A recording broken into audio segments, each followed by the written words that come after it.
Assalomu alaykum. Hozir ta'kidlab o'tdilar, rahbarimiz Qudratbek Abdullayev biznes safari bilan kecha kuni ketib qoldilar. Shuning uchun o'rinlardaman.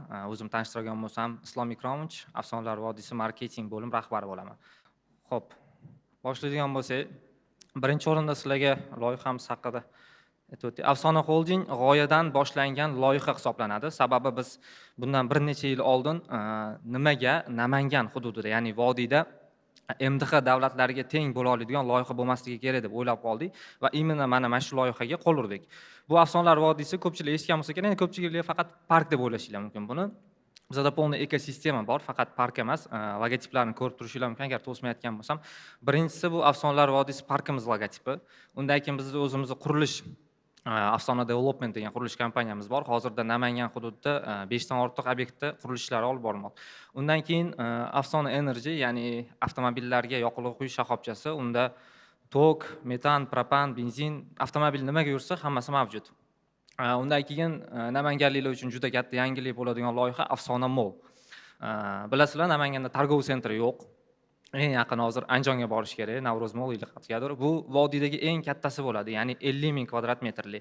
Va bunga jalb qilingan 100 dan ortiq mahalliy va chet el brendlari bilan o'sha shartnomalar imzolab borilyapti. Xudo xolasa ochilishimiz shu yil oxiri dekabrda ochamiz, hammalarni taklif qilamiz. Undan keyin metal konstruksiya ZMS metallurgiya zavodimiz, MMS balon zavodimiz va akvapark. Akvaparkga ham e'tibor qaratinglar, bu Markaziy Osiyodagi eng katta akvapark. 5 gektarlik. Bitta sezonimizda 150-200 mingga yaqin посетитель bo'ladi bizda. Undan keyin Afsona Tok, hozir bilasizlar, elektromobillar juda rivojlangan. O'shaning uchun Namangan o'zida 40 dan ko'proq stansiya lokatsiyalarda joylashgan. Va Esfit sport bilan shug'ullanish uchun Namangandagi eng premium Esfit sport zalimiz. Xo'p, park boya aytib o'tganimdek 19-yilda ishga tushirilgan, topshirilgan 59 gektar общий maydoni parkimizni. Bunda 123 million dollardan ko'proq investitsiya kiritilgan bir inson tomonidan. Va hozirgi mana o'ng tarafdagisi o'sha hozirgi ko'rinishi ko'rib turibsizlar. Tak. Bu loyihamizda 50 dan ko'proq attraksionlarimiz bor. Attraksionlar ham oddiy attraksion emas. Markaziy Osiyodagi eng kattalari qo'yilgan. Charxpalli 92 metr eng balandti, Amerikanskiy gorka длиной 1 kilometr, u ham eng uzuni hisoblanadi. Va yana zo'r yangilik, hamma biznesmenlar bu yoqda biznesga qiziqqanlar uchun bizda Charxpalagamizda polniy eng katta monitor o'rnatganmiz. Hozir Namanganda polностью logotiplar, brendlarni reklama qilsanglar bo'ladigan joy. Xo'p. Bu akvaparkimiz, Esfit va hozir ta'kidlab o'tgan Afsona Mall targov sentrimiz bu yaxshi ishlamayapti. Tak.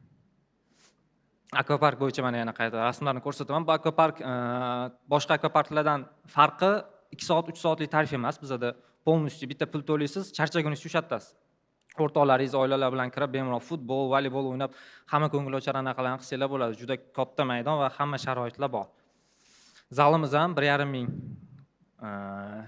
kvadratniy metr, basseyni, ichida saunasi, hamma narsasi mavjud. Mana aytib o'tgan targov sentrimiz, mo'limiz hozir 70% ga brendlar bilan уже to'lgan. Xudo xolasa yaqinda ochamiz. Bu уже dogovor qilib kelish bo'lgan brendlarimiz Namanganga kiradigan. Ko'rishinglar mumkin. Ko'p brendlar hali Namanganda yo'q. Birinchilardan bo'lib bizda bo'ladi.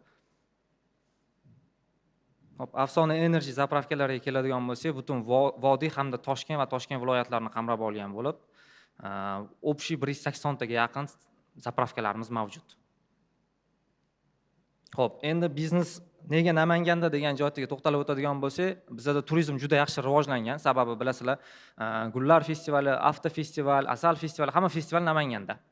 Namanganga agar mehmon olib kelgan bo'lsanglar, aynan hozir Gullar festivali bo'lib o'tmoqda. Biz ham parkimizga taklif qilamiz, Bobur parkida ham bo'lib o'tmoqda. Bu festival doirasida o'tgan yilgi statistikalarga qaraydigan bo'lsak, bir yilda 5 milliondan ortiq mahalliy turistlar kelgan. Bu juda katta ob'em hisoblanadi O'zbekiston uchun, sababi O'zbekistonimiz aholisi 38 million, Namanganniki 3,6 hisoblanadi. Shuning uchun Namanganda biznes qilish bu eng to'g'ri qaror deb o'ylab, Namanganda boshlangan biznes.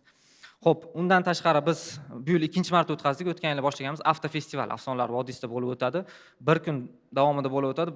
blogerlar, avtoblogerlar hammasi jalb qilingan holda bir kunda 300 mingdan ortiqroq auditoriya yig'amiz.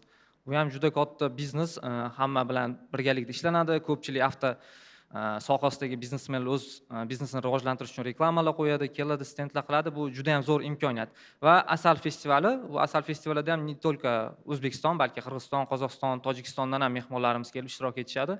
Hammalarni taklif qilamiz bunga ham. Marketing bo'yicha ozgincha gapirib o'tadigan bo'lsak, nima sababdan biz marketingga ko'p urg'u beramiz? Mana ko'rib turgan bo'lishinglar mumkin. Bu prosmotrlarimiz bir nechtasini prosta sizlarga ko'rsatmoqchimiz. Mijoz oldin ko'radi, sizlarning biznesingizga kelishdan oldin o'rganadi. Oddiy misol sartaroshga bormoqchi bo'lsanglar ham Instagramdan baribir deb qidirasizlar-da, qaysi biri ochiq, qaysi biri yopiq, soat nechigacha, puli qanaqa, yaxshi oladimi o'zib o'qiysizlar. O'shaning uchun ko'pchilik bu yerda o'tirganlar tadbirkor bo'lganligi uchun birinchi o'rinda marketingni rivojlantirishingizni tavsiya qilamiz. Sababi hozirgi kunda biznes bu eng katta valyutasi pul emasda, ishonch. Ishonchni eng oson yo'li qurish bu marketing orqali. Marketing deganda bizda ko'pchilik tushunadi, bitta video qo'ysa bu marketing, misol uchun. Yo'q, unaqa emas. Marketing faqat digital marketingdan iborat emas. Mijozlar bilan to'g'ri ko'rsatishimiz kerak. Birinchi o'rinda bizda bo'lib o'tayotgan narsalar. Shuning uchun biz mijoz ishonchiga kirdik. Bir marta kelgan inson yana qaytib kelish kerak. Xo'p, parkda keldi, o'sha parkdan zerikdi, akvapark qildik. O'sha akvaparkmi sport zal, endi mall. Sababi qish kunida sovuq, Namanganda boradigan joy yo'q. Mijozi kerakli narsasini o'ylab topib, shuni biznes qilishimiz kerak bo'ladi. Namanganda bilamiz, juda ko'p biznesmenlar bor, vodiyda umuman. Bizda bittagina muammo bor. Biz faqat shu mahallamizni o'ylab qo'yamiz-da. Misol uchun Namangan, Chorsuvoyli, Farg'ona deylik, Marg'ilon deylik, Andijon deylik. Biz kattaroq fikrlashimiz kerak edi. Kattaroq fikrlasak, MDH davlatiga kerak bo'lsa chiqadigan biznes qila olamiz. Faqat fikrlashimizni kengaytirsak bo'ldi. Liboy biznesni ko'rsatsak bo'ladi. Oddiy bir dona video qo'ydingiz, men Namangandan turib, deylik 3 million prosmotr bo'ldi. Biz dunyo ko'rishi mumkin buni. Qozog'iston bo'lishi mumkin, Qirg'iziston bo'lishi mumkin. O'shaning orqasidan sizlarga yana klient keladi, potok keladi. O'shaning uchun kengroq fikrlashimiz kerak va biznesni kengroq qurishimiz kerak. O'zimizni tuman ili deylik maksimum viloyat deb o'ylamasligimiz kerak. Kengroq. Xo'p, kontent haqida aytib o'tdim, kommunikatsiya misol uchun bizda endi ko'proq turizmga oid bo'lganligi uchun biznesimiz biz barcha tur firmalar bilan, ya'ni o'zimiz O'zbekistonda joylashgan tur firmalar bilan emas, qo'shni respublikada joylashgan tur firmalar bilan juda yaxshi muloqot o'rnatganmiz. Ular kelsa, ularga skidkalarimiz bor, qanaqadir komplimentlarimiz bor. Ular qayta shu yerga olib kelmoqda. Xo'p. Bizda shu ekan, 10 minut vaqt ajratildi, ozgincha o'tib ham ketib qoldi. Kimdadir qanaqadir savollar bo'lsa, bemalol javob berishga tayyormiz.